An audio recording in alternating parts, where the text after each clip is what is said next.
So about 10 years ago it was that, we had a PhD student called Jill Ainsworth finish a PhD, and she said that one of the birds most neglected in Australia was a little bird living just near here called the Alligator Rivers Yellow Chat. It got lost in amongst all the other threatened species in Kakadu, and nobody was looking after it. She looked at all the others and there were people looking after them, of the really rare ones. And then Robin turned up and said, I want to do a PhD. And we said, why not look at the yellow chats? And remarkably, he said, yes. Little did he know. You're going to hear his story today from Robin Leppitt. Thank you very much, Stephen. Yeah, I've actually got a bit to say on choosing this PhD, so hopefully it doesn't reflect too badly on us all. Yeah, my name's Robin. I'm going to tell you about my PhD on this bird, which apparently exists. Just a quick disclaimer, my thesis is currently under examination. I'm dealing with the comments as we speak. I'm not sure, I don't know who the panel is who's dealing with those comments, so if they're in the room, just like take everything I say with a grain of salt. Just look at the thesis, okay? That's the important part. Yeah, so I grew up in Melbourne. I got my love for birds from my dad, who's a lifelong bird watcher. I did an undergrad at RMIT doing environmental science before an honours in ornithology at Victoria University. And then took a couple of years, quite a few years, to just try and figure out what I wanted to do next, and eventually settled on a PhD. And through a mutual friend, got in contact with John Winowski, who's now one of my supervisors, who in turn put me in touch with Stephen, who became my principal supervisor. And during those early conversations with those two, they sent me a list of potential PhD projects based on the conversations we'd had. And I've still got the list. And they sent it to me in this exact order with numbered. So I got a theory that there was a bit of a priority to this list. But I just wanted to point out that some of these PhDs I think would have been a lot easier than the Alligator Rivers Yellow Chat. There's heaps of them around. These are easy to study, like, come on, they're everywhere. Bird assemblages to gamba grass. There's gamba grass all over the place. Cassowary is massive. And white-throated grass, I'm glad I didn't do that because that would have been really hard, probably harder than this PhD. So why did I end up choosing the Alligator Rivers Yellow Chat? Mostly because of Stephen.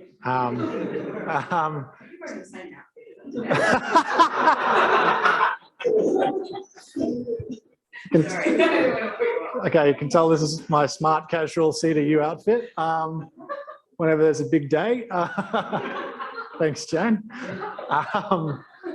But anyway, Stephen seemed, for some of the reasons he's already outlined, pretty keen for someone to take a look at this Alligator Rivers Yellow Chat. And he sold it to me, made it sound like a great PhD, and I was really excited. He didn't tell me that the habitat for half the year looks like that, or that they're really hard to find, about as hard as a night parrot I discovered, I reckon. And I mean, but at least it was going to be in Kakadu National Park, beautiful place, and notoriously easy to do research in, to get permits, all that kind of thing. So I couldn't, yeah, really shouldn't have been any problems with the PhD at all. Anyway, so I'll give you a quick background on the Alligator Rivers Yellow Chat. Like, why would you do a PhD on them? This is a female, by the way. She's beautiful. So they're an arid evolved honey eater. They part of a family of birds called the Australian chats. And yeah, so they're basically evolved to exist in really dry climates. It's a bit strange that they're living here in the wet tropics where, I mean, at least for half the year, I guess, they do live in a very arid climate, but the other half very, very wet. It's been split into 3 subspecies. So this is the subspecies in question, the Alligator Rivers Yellow Chat. These are like a bunch of sightings I ripped off Bird Data and eBird. This is the more widespread inland yellow chat right across central Australia. And over here on the east coast is the Capricorn yellow chat, which is critically endangered and is pretty isolated, as you can see. So this is a close-up look at Alligator Rivers Yellow Chat habitat, or range, I guess. So these are the major floodplains between Darwin and into Kakadu National Park, the Mary, the Adelaide, the Wildman, West, South, and East Alligator Rivers. And they are very tidal, and in the wet season, obviously, have, go into flood and have very vast floodplains. So that's where they hang out. In 2006, they were classified as endangered due to low and declining population and small area of occupancy. Also, this is the other reason that I studied them, because they are very beautiful birds. That's a male. But as Stephen mentioned, and as Gillian pointed out in her research, that they are neglected, critically under-researched, I believe was her phrase. When I started this PhD, there'd been 2 formal surveys of the Alligator Rivers Yellow Chat, and this published paper by Pete Kine, who's still hanging around real. The first, and also within those 2 surveys, the second survey found less yellow chats than the first. So there was growing suspicions that the yellow chat, whilst we didn't know a lot about it, it was declining, wasn't doing as well as it once was. Like incidental sightings of the bird had virtually dried up. So yeah, they're becoming very hard to see. We wanted to know more. They also made this 20 birds by 2020 list, which is the federal government made, which is sort of the 20 threatened bird taxon most in need of conservation action. I think that was to do with a fair bit of Stephen's work to get that bird on the list. Because as you can see, a lot of these birds, very recognizable, big conservation campaigns. That one as well, even the hoodies. But then this relatively unknown bird, the Alligator Rivers Yellow Chat, also made the list, which is good because it meant we got a bit of extra funding for the project. So then, yeah, project was born. PhD began. And this is directly ripped out of my project proposal, which I looked at this week, okay? Here are the 10 chapters of my PhD, which I plan to do. My favorites are actually chapter 8 and 9, which is the management of yellow chat habitat and the management recommendations for the yellow chat. I don't know how those two are different, but somehow this made it through. I think Brett Murphy was on the panel. I was hoping he was here. I could ask him why he let me do this PhD, but I did, and I pushed on. My eventual thesis looked like this: 4 data chapters, 1 on chat occupancy, 1 on chat genetics, 1 on the broader floodplain bird community, and 1 on floodplain fire. So 50% of it was about the Alligator Rivers Yellow Chat, which I was pretty happy with, I guess, in the end. As you might have gathered, getting data on the birds proved to be difficult, but that's okay. We still learnt a lot, I feel. So yeah, started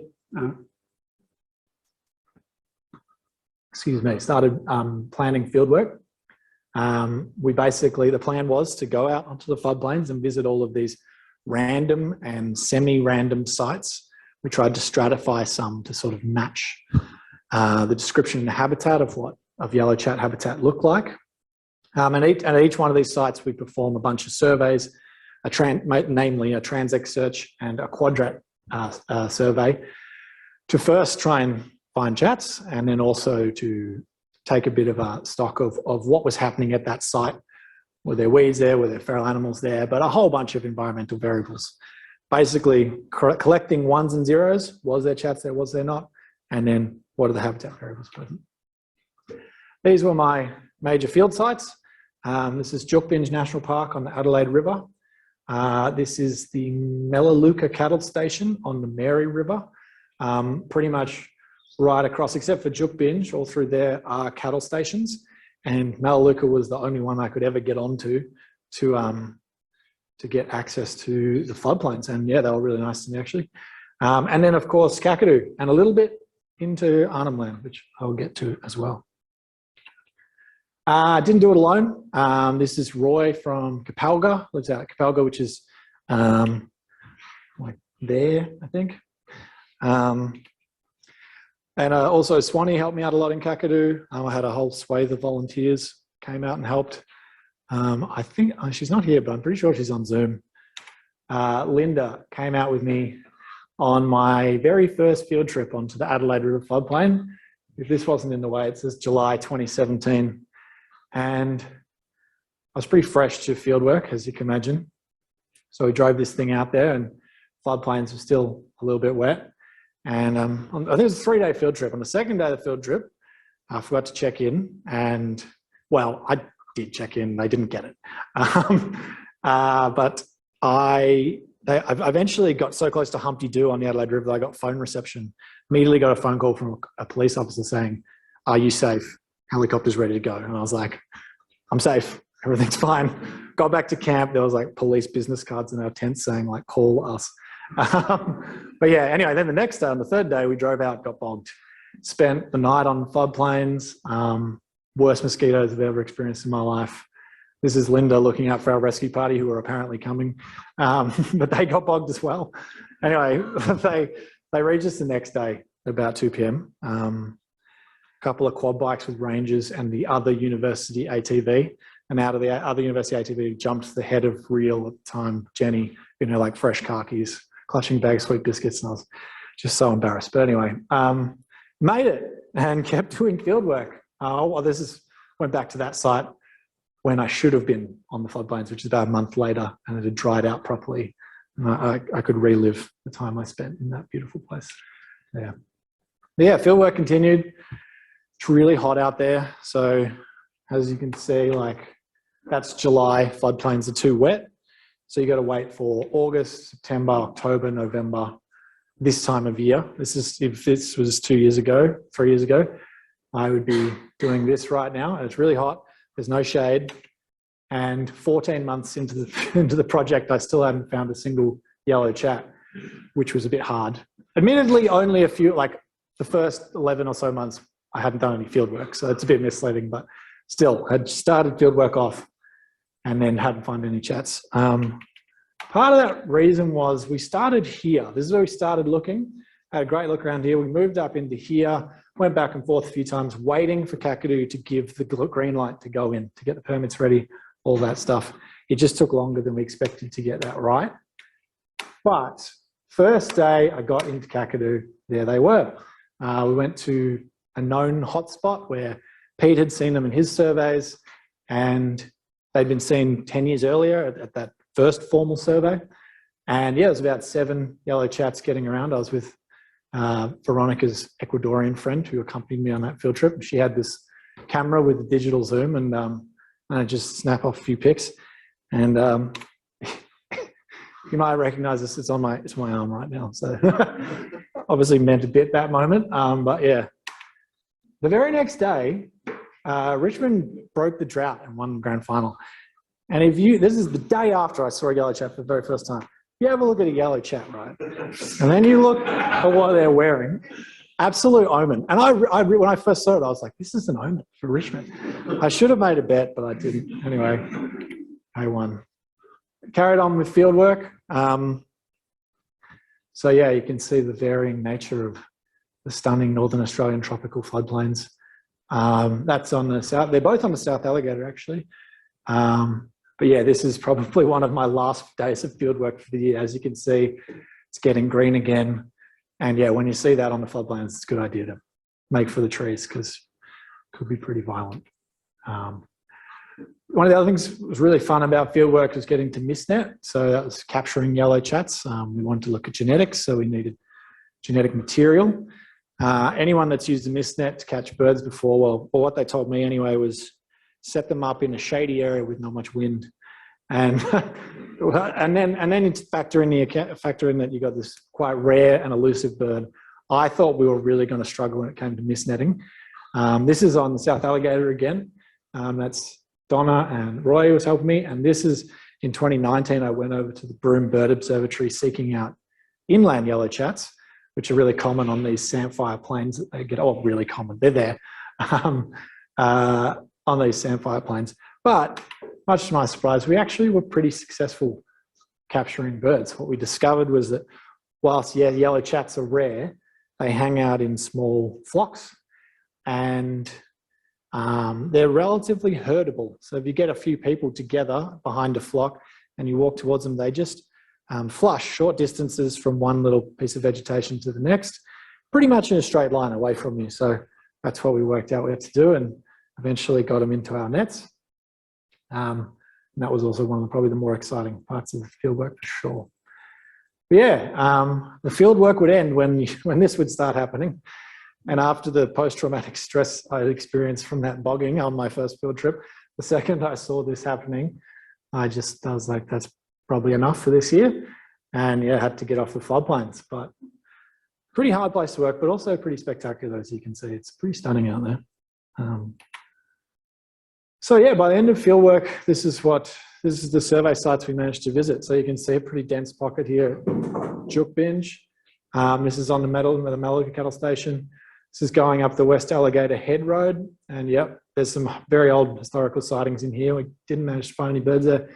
A lot of sites on the south. This is where there's been a big hotspot of sightings of yellow chats. Made it all the way up into some pretty distant parts of the floodplain. This is when we left from Owen Pally one day with the DMED guys, what were they called? Arjamalal Ranger Group. They took us out there.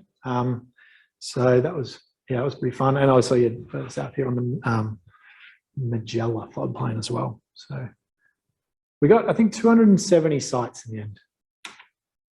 So now I'll get on to the thesis part. This is where it gets a bit more sciencey. I'm sorry. So yeah, first data chapter, where the chat was about occupancy. So where are the chats?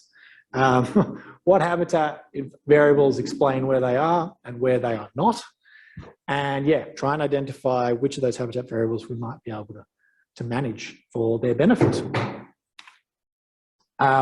So yeah, no, you can't take any photos of this. This is classified information, but this is where we found yellow chats. So yeah, you can see that area we searched really heavily, managed to find them in that hotspot. That's where that picture of the mist net was taken around there. We found them all the way up here at Orby Warby Creek. And to get there, you had to jump in your ATV about here and drive. A very bumpy, long trip. So that's why you can't see not many like randomly placed sites, because we just didn't have the time once we drove out there to do random surveys. It was like see chat, get chat. Yeah, found a few around Nanking Billabong on the east. Didn't get to spend a lot of time there, and it was also pretty wet floodplain still, so a bit risky moving around too much all through here. There's a big billabong coming down the middle there. And yeah, that one day we went out to Borrowdale with Arjamalal Group. I said, you know, we're looking for this bird. It likes this habitat. And they said, oh, there's a great patch of that habitat up there.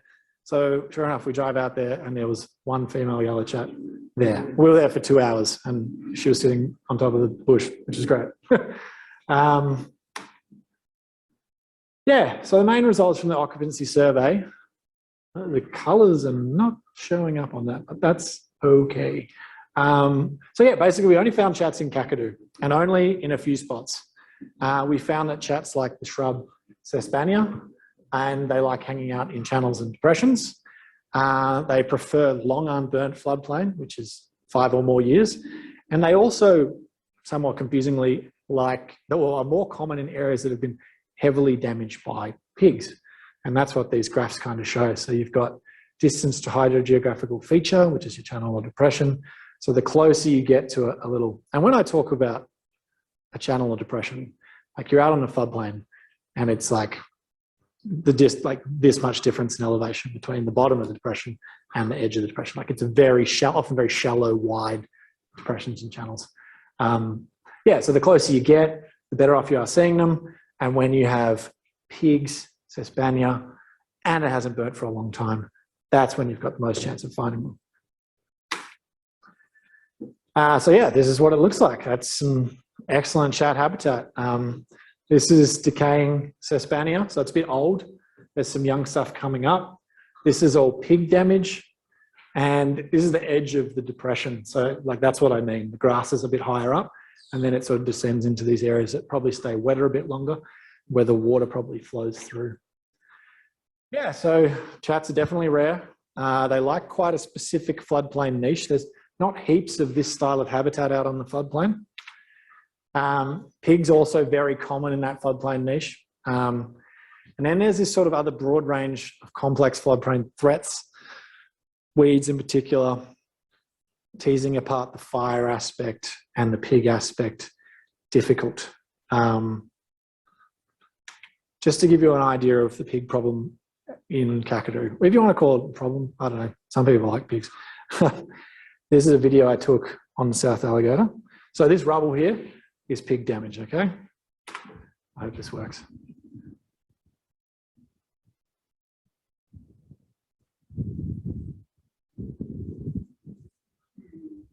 So like in some places, it's just all you see, really. Apparently a single pig can do like 4 hectare in a night, turn over 4 hectare of floodplain in a night. And yeah, we're seeing herds of like 200 pigs. Yeah, they can do a lot of damage. Anyway, next chapter. This is about yellow chat genetics. So basically, as I mentioned earlier, chats are split into 3 subspecies. And these 2 were split on slight plumage differences. So they had, I think, 3 skins of each of the subspecies for the study. And they based off that, determined that the males of this subspecies, different colour yellow mainly to the males of this, and that there was geographic isolation, so they were cut off, and same with these ones as well. There's been some suspicion that these 2 actually aren't totally geographically isolated. Yellow chats are evolved. One of their adaptations is their ability to find ephemeral resources in drying habitats, and that often involves flying long distances. So if you have rain, there's water on the ground, there's reports that chats will arrive out of thin air and use that habitat. So they can probably move long distances to colonize those areas, at least whilst they're valuable to them. So that suggests that this distance here, possibly not too great. During the PhD, this was in 2018, we had 2 birds turn up at the Catherine poo ponds.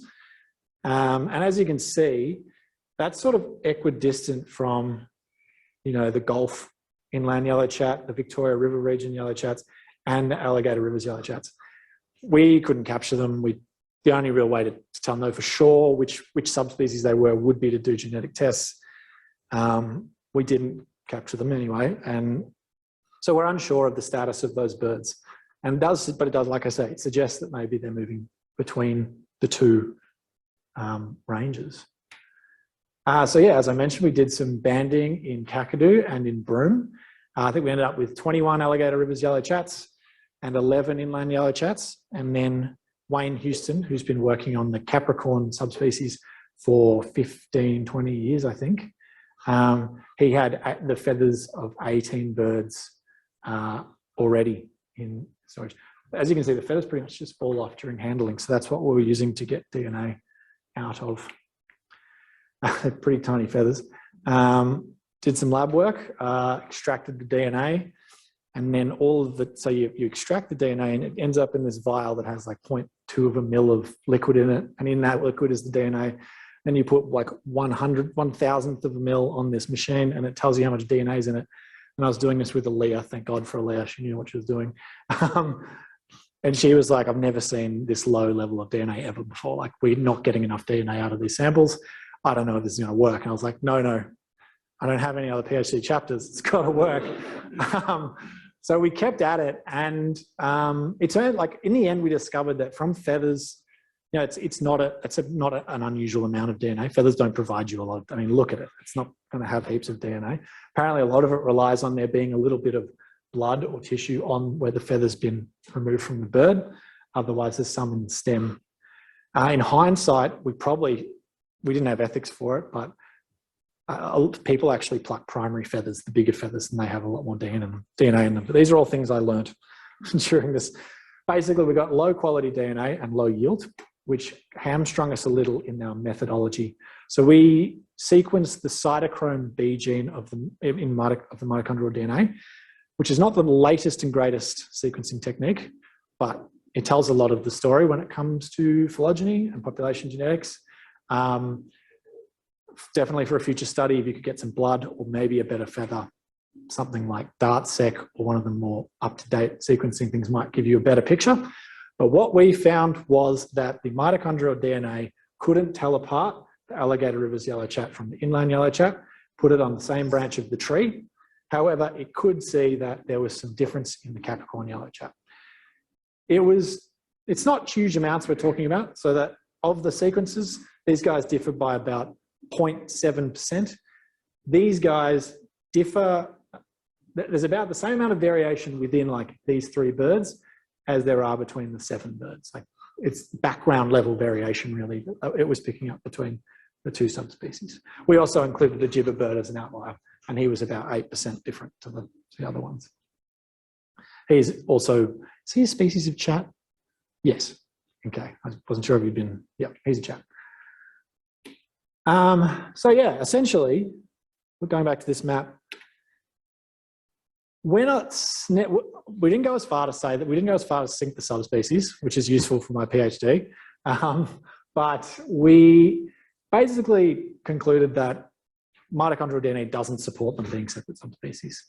They were split mostly based off plumage differentiation. And that is a reason for a lot of subspeciation, that like birds look different, therefore they're different subspecies. Doesn't mean there isn't gene flow between them, but there are examples where that's the case.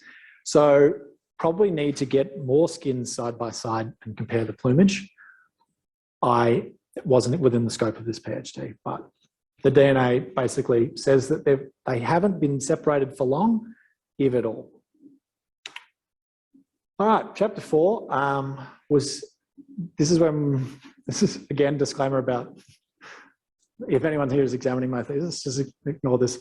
So yeah, we couldn't find enough data on the yellow chat. We didn't see enough sightings. We were struggling to build bigger models or distribution models, that kind of thing from the data we had. So we had to look a bit laterally, and we thought I'd collected a whole lot of data on other birds on the file. Every site, I didn't just look at yellow chats. I collected all the birds at every site. So we decided to say, all right, well, what aspects of floodplain habitat influence species richness? So the amount of species you find at a site.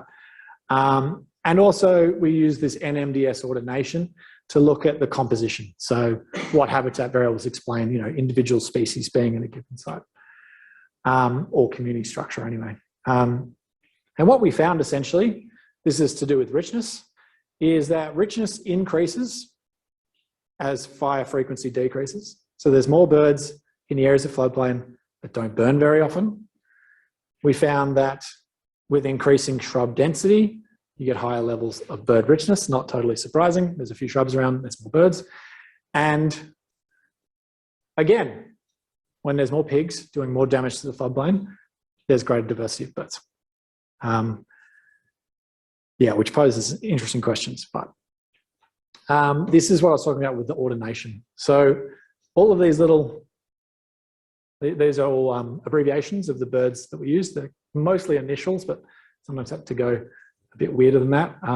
And these are the variables that we found were significant. That include like distance to hydro, fire frequency, shrub density, pig damage. Basically, the position of the bird on the graph represents where it fits in relation to those variables. The red crosses are the sites, so what of those variables were present at those sites. I'm not going to go too deep into this because it takes a bit of explaining, and you kind of have to look at birds individually. So just wait till the thesis is published and you can read it yourself. How exciting. Then we get to floodplain fire. So been a lot of study on fire in Northern Australia, well, fair bit, mostly in savanna. So when I looked into how fire works in tropical floodplains, even Australian tropical floodplains, there hadn't been a lot of specific research. It does get included in other studies, but we wanted to know a bit more about how fire functions.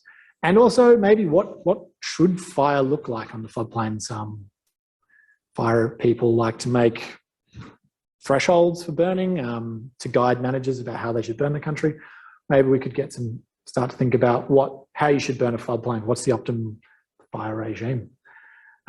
We split again, it's looking at those same chat floodplains is the survey area, and we split them into pastoral and conservation. So the cattle stations, Kakadu and Jupinj essentially, and looked at all of the usual candidates like frequency, seasonality, extent, patch size. Yeah, so the areas with the dashes through them, they're the cattle stations. You can see this is Chookbinj. I think that's, I can't remember what that one's called, Adelaide River Conservation Reserve maybe. This is Kakadu floodplains, and then we also looked at the fire history of the Savannah to compare it to the floodplains as well. But the Savannah fire history for Kakadu is well established, so we could just grab that. But I did build myself the fire history of the floodplains with a lot of help from Jay, just to get some really fine scale fire mapping of the last 30 years of floodplain fire. So this is what kind of came out, was that floodplains compared to savannas don't burn very often, or don't burn as much each year. This is on average the extent of burning. Conservation floodplain burns more than cattle station floodplain. Not much of a surprise. If you've got cows on your floodplain, don't set them on fire. Also, their management of fire is about keeping grass green for long periods of time. So they basically exclude fire from your cattle station, your floodplain cattle station. So somewhere once you combine those two, you get about 18% of the floodplains burning each year, and most of that burning happening in the early dry season, except on the pastoral stations where I assume you've got them excluding fire, and then in the late dry season, you know, sometimes they'll go up and you'll get a big fire probably. This paints the best picture of the stark difference between fire on pastoral floodplain to conservation floodplain. So this is Kakadu burning, with the red being burning lots and the green being burning not much. As you can see, the Mary River floodplain in the last 30 years basically hasn't burnt. Chookbinj is burning heaps, particularly near the Stuart Arnhem Highway. And also you can see that bleeding out into the cattle stations here. But yeah, it's a pretty stark difference in burning. One of the things we wanted to look at as well was there's only a handful of published thresholds on how to burn a floodplain. We wanted to see how do those thresholds stack up to what's happened on floodplains in the last 30 years. So fortunately this is, oh no, it's not, somewhere. So the threshold was that 25% of floodplain remains unburnt for the previous 3 years was the threshold. So we found that on average, about 65% of floodplain is unburnt for the previous 3 years. So it's easily exceeding this target. Our yellow chats, they like greater than 5 years unburnt. So how much floodplain fits that bill? We found about on average 60%. And then the other threshold we found was that 10% of floodplains remains unburnt for the previous 10 years. Well, we found about 50% of, or just under 45% has been unburnt on average for the last 10 years. I think we figured out that over that 30-year period, something like 30% of the floodplains didn't burn a single time, not once. We also had a look at the relationship with the previous wet season's rainfall and floodplain fire. So dots higher up, that's from a big wet, dots lower down from a bad wet. And then further along you get is the extent of burning as a result. So I think this is that 98 year when there was a massive wet season, very little burning on the floodplains, no surprise. And basically what you can see is that it's a pretty, not a strong trend, but there is a downward trend in that the more rain you get in a wet season, the less the floodplain's burnt.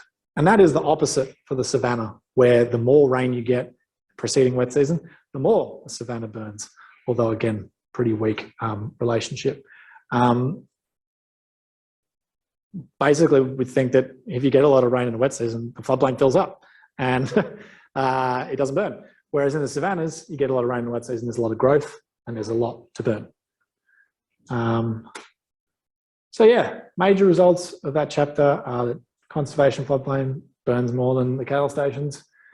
Savannah burns a hell of a lot more than the floodplains. That current floodplain fire regimes very comfortably meeting thresholds, and maybe the thresholds should be reevaluated or like just possibly given more research. And we found the proportion of floodplain burning is inversely proportional to the previous wet season rainfall.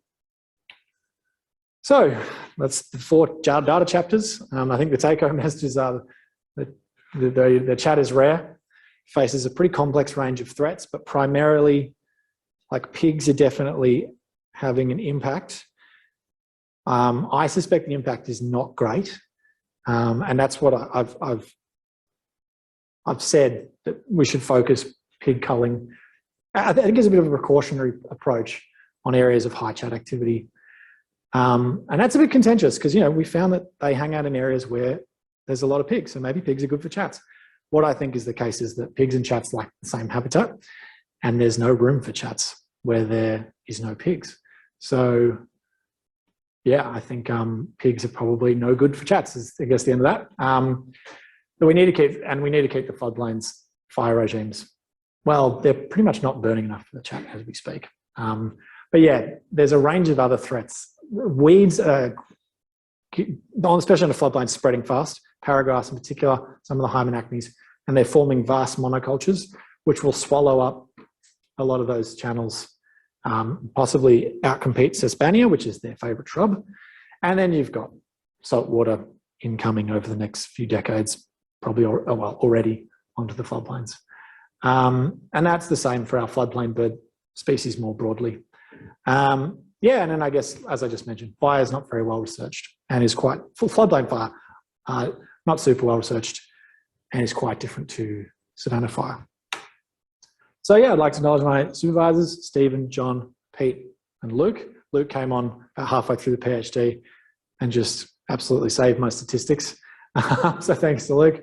The Larrakia people, Yarra people, the Binning, Victor Cooper, Sean Nagy, the two main traditional owners who were really helpful, and Aaliyah and Jay for their help on those respective chapters. And thank you.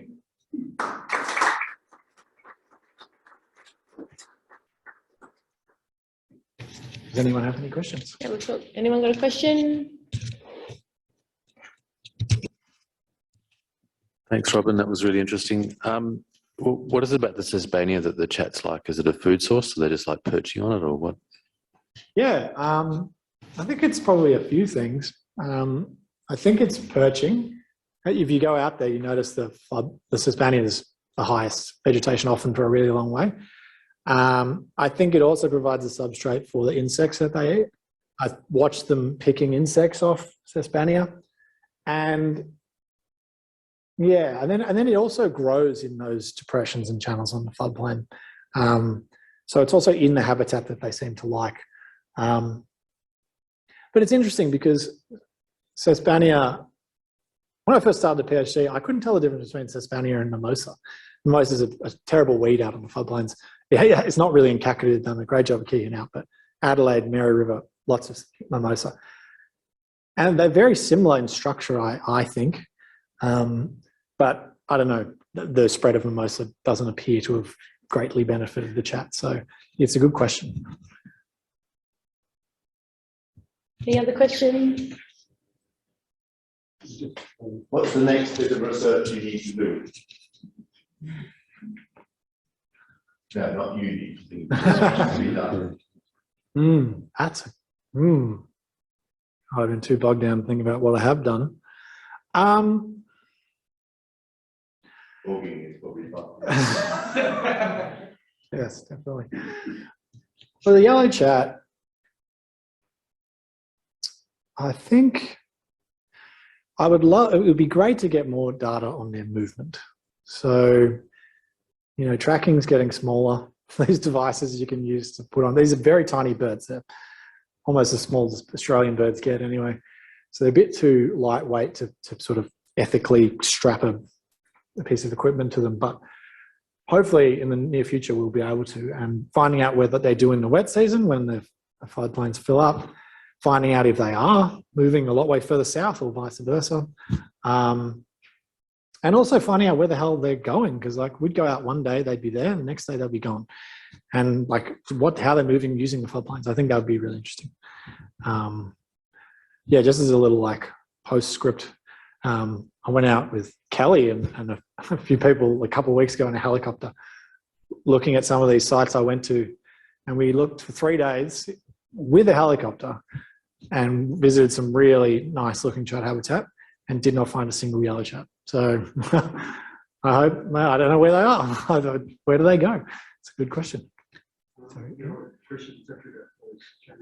Yeah.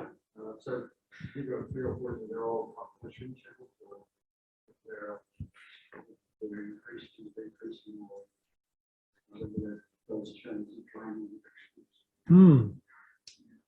That's a really good question. I hadn't thought too much about the sort of hydrogeography. Declan, this is where your research could marry up. I hadn't considered them to be. I didn't realize there was a possibility that they could be old swim channels. But that is another really interesting aspect of floodplain ecology, and because some areas are full of those channels, and therefore that's where the chats were. And other areas there's none for really vast tracts. And yeah, I'm not sure about that. That's another great spot for. Like on Calgary, on some of those headlands, if you look at the old burial plans, whether it's these lines, maybe like Yeah. There you go. Great. Yeah. So just a question in terms of interim threatened species management, given your genetic findings, in a practical sense, until there's more genetic data to confirm or deny, what would your recommendations be? If you're given a threatened species manager role for the top end, what would your As in, management do I approach think be? they're a legitimate subspecies and therefore worthy of conservation? Yeah, and until we can get more research happening, how would you manage them as one species or? Right now, they're not? still an endangered subspecies, and that's how I'd continue to manage them. I would also probably say that even if they're found to be a northern population of inland yellow chats, that we should still aim to conserve them, as they are they're a floodplain specialist, it seems, probably one of the only floodplain specialist birds. And the work that hopefully will be done, or will be continued to be doing in conserving yellow chat, is looking after the floodplains. So I think they still have a lot of importance, whether or not they're a subspecies or not. I mean, I'm a bit biased. Yeah, I think. Does that answer your question? Yep. Yeah. Kelly. Thank you. Thanks, Robin. So just following on from the previous question, so I work for TNRM, and we currently have funding for the Alligator Rivers Yellow Chat, which is why Robin was out with us doing some surveys for them. So I guess I'm following on from that last question. We have got some funding to do some on-ground works in yellow chat habitat at the moment. Where would you like to see that money going right now? Yeah, sure, absolutely. Probably should have mentioned that in my presentation. Anyway, yeah, I think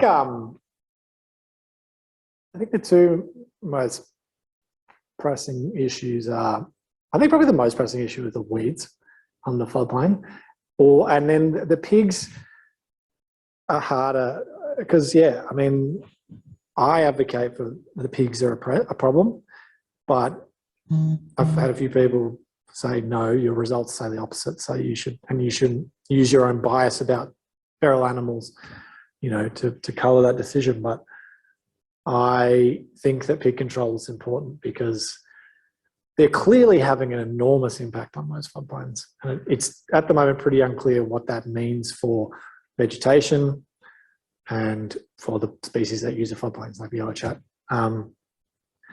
And I think that as I mentioned, our result is just a product of there being pigs where chats are. Well, always.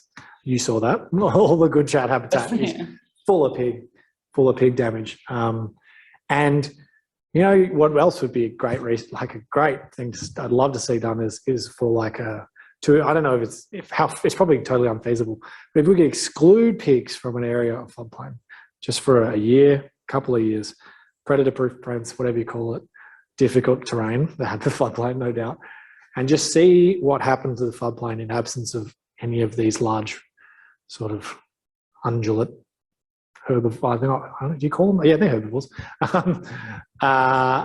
And even if you could do that at a site we know is currently active for chats, whether they meant they use the site more or less, some kind of experimentation like that I think would be really valuable. But yes, to answer your question, I think weeds and pigs and focusing on areas that are, like from the map I showed, there's a couple of spots where they've been really active, well, where I found they're really active and it's really good habitat.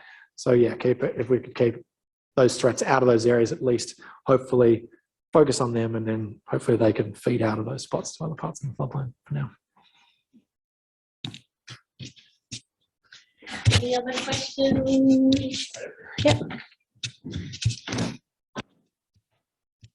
Did you get any idea of how Tasmania might behave under different fire regimes on the floodplains? No, don't know.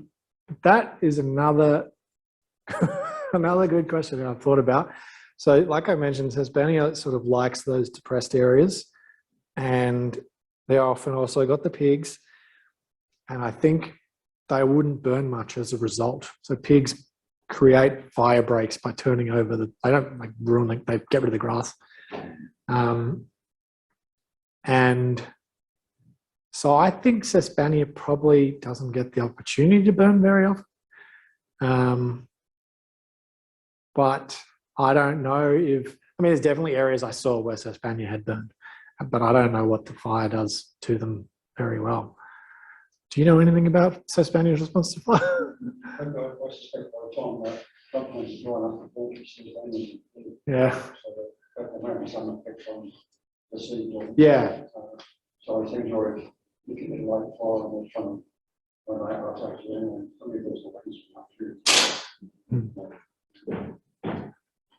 Yeah. But my experience with set bands actually derivation how well it works. Say that again, sorry. My experience with Tasmania is a fair bit of years of variation and having the recruitment is Yeah. some years will do really well and some years doesn't do well. That's my experience as well. Yeah. There was virtually none one year, and then next year it was everywhere. So, yep.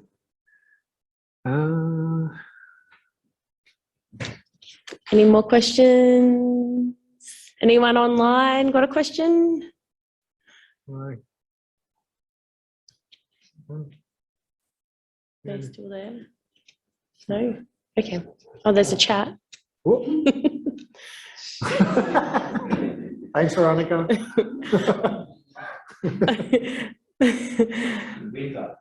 There's a question. Linda L had a question. Oh, Linda. She's there. She's just muted. Oh. What's your question? No, it was just. Oh. Thanks, Linda. Sorry about that. No. Okay, great. Well, I guess that finishes up our very last seminar for 2021. So thanks everyone for coming. There'll be food